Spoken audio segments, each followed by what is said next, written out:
Cinema అంతే అంటే ఒక హాలీవుడ్ మూవీ లెక్క ఉంది. చాలా బాగుంది. చాలా బాడీ లాంగ్వేజ్, ఆ సినిమాకి తగ్గ బాడీ లాంగ్వేజ్ అనేది, పెర్ఫార్మెన్స్, ఎవరైతే క్యాపబిలిటీ పర్సన్ కాదో వాళ్ళ దగ్గర గన్ ఉండకూడదు అనేది ఒక పాయింట్.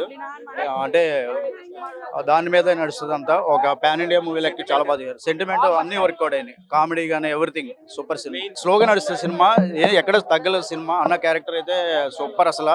అంటే ఇంతకు ముందు ఎప్పుడు చూడలేదు ఇలాంటిది. అంటే మాస్ ఎంటర్టైన్మెంట్ అనేది ఒక బీభత్సం చేశారు. సినిమా అయితే ఒక పాన్ ఇండియా మూవీ అని చెప్పొచ్చు. సంక్రాంతి బరిలో వస్తే చాలా బాగుండును, ఎందుకంటే ఎక్కువ మంది ఖాళీగా పండగ మూడ్లో ఉంటారు కాబట్టి.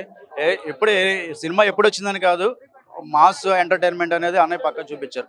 అనుపమ క్యారెక్టర్ అంతా కూడా ఏ క్యారెక్టర్ కూడా తగ్గించలేదు, చాలా బాగుంది ఎవ్రీథింగ్. రవితేజ గారి కెరీర్ లో బిగ్ బ్లాస్టర్, చాలా డిఫరెంట్. అది ఇప్పటి వరకు కామెడీ ఒక యాంక్ చేశారు, బట్ ఇప్పుడు వచ్చేసి అంతా హాలీవుడ్ రేంజ్ లో ఒక మాఫియాని గన్ అనేది లేకుండా ఎవరు పడితే వాళ్ళ చేతిలో గన్ అనేది లేకుండా చేసిన సినిమా. నిజం చెప్పాలంటే పార్ట్ 2 ఉందని ఎవరు ఎక్స్పెక్ట్ చేయలేను.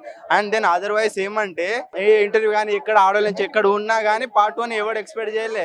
అసలు అరాచకం సృష్టించిండు అబ్బా. నిజం చెప్పాలంటే అసలు యాక్టింగ్ ఏంది, యాక్టింగ్ అసలు మైండ్ పీస్ ఎగిరిపోయినాయి అబ్బా. అసలు ఇచ్చి కూడా చేసిండు. సినిమా అయితే బాగుంది, నిజంగానే బాగుంది. స్టోరీ హైలైట్ అన్న అన్నిటికన్నా.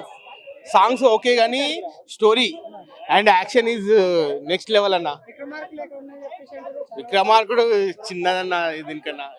ఇది క్లైమాక్స్ వేరే లెవెల్ ఉంది. సెకండ్ హాఫ్ స్టార్టింగ్ లో కొంచెం స్లో ఉంటుంది కానీ ఎండ్ వచ్చేసరికి మనం ఫుల్ సాటిస్ఫాక్షన్.